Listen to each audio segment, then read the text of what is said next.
touch, I can with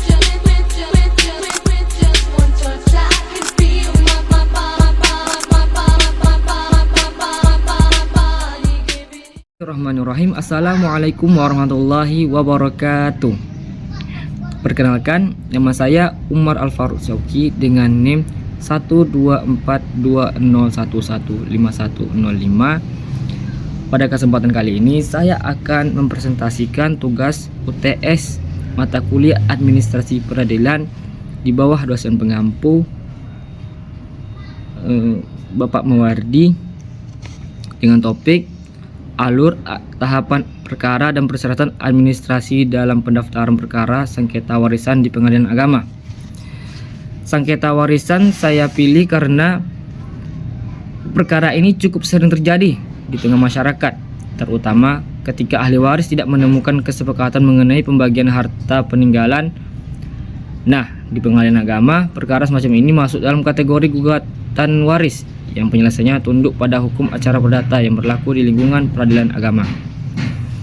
Sebelum masuk ke alur, perlu kita pahami dulu dasar hukumnya. Kewenangan Pengadilan Agama untuk mengadili sengketa waris diatur dalam Undang-Undang Nomor 3 Tahun 2006 tentang perubahan atas Undang-Undang Nomor 7 Tahun 1989 tentang peradilan agama, khususnya pasal 49 yang menyebutkan bahwa Pengadilan Agama berwenang memeriksa, memutus, dan menyelesaikan perkara di bidang perkawinan, waris, wasiat, hibah, wakaf, zakat, infak, sedekah, dan ekonomi syariah bagi mereka yang beragama Islam.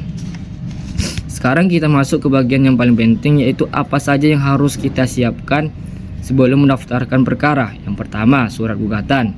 Surat ini berisi identitas penggugat dan tergugat secara lengkap, kemudian posita atau uraian fakta dan dasar gugatan, serta petitum atau tuntutan yang diminta kepada majelis hakim. Surat gugatan ini bisa dibuat sendiri oleh penggugat atau melalui kuasa hukum jika menggunakan pengacara. Yang kedua, dokumen identitas para pihak. Ini berupa fotokopi kartu tanda penduduk baik dari penggugat maupun tergugat yang nantinya dilampirkan sebagai bukti pendukung. Yang ketiga, bukti hubungan kewarisan. Karena ini perkara waris, maka harus ada dokumen yang membuktikan hubungan keluarga antara penggugat dengan pewaris. Misalnya, kartu keluarga, akta kelahiran, atau surat keterangan ahli waris dari kelurahan setempat. Yang keempat, surat kematian pewaris. Biasanya berupa surat keterangan kematian dari kelurahan atau akte kematian dari Dinas Kependudukan dan Catatan Sipil. Yang kelima, bukti kepemilikan harta peninggalan bisa berupa sertifikat tanah, buku pemilik kendaraan bermotor, buku tabungan, atau dokumen kepemilikan aset lain yang menjadi objek sengketa. Yang keenam, surat kuasa hukum apabila penggugat diwakili oleh advokat. Ketujuh, membayar panjar biaya perkara yang besarnya ditentukan berdasarkan radius wilayah sesuai surat keputusan ketua pengadilan setempat. Bagi yang tidak mampu secara ekonomi dapat mengajukan permohonan perkara secara cuma-cuma yang bisa disebut prodeo dengan menunjukkan kartu surat keterangan tidak mampu. Yang selanjutnya, setelah seluruh berkas administrasi lengkap, berikutnya kita masuk pada tahapan proses berperkara di Pengadilan Agama.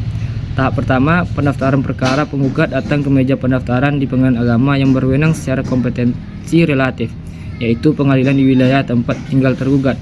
Petugas akan memeriksa kelengkapan berkas, lalu penggugat membayar panjar biaya perkara melalui bank yang ditunjuk. Tahap kedua, penetapan majelis hakim. Ketua Pengadilan Agama menerbitkan penetapan majelis hakim atau biasa disingkat PMH yang akan menangani perkara tersebut. Tahap ketiga, penetapan hari sidang. Majelis hakim menentukan jadwal sidang pertama dan jurusita menyampaikan relas panggilan kepada para pihak. Tahap keempat, proses mediasi. Sebelum masuk pemeriksaan pokok perkara, hakim wajib mengupayakan mediasi terlebih dahulu sesuai peraturan Mahkamah Agung tentang prosedur mediasi di Pengadilan Agama. Apabila mediasi berhasil, perkara selesai dan akta perdamaian. Apabila gagal, perkara dilanjutkan ke persidangan. Tahap kelima, pemeriksaan perkara.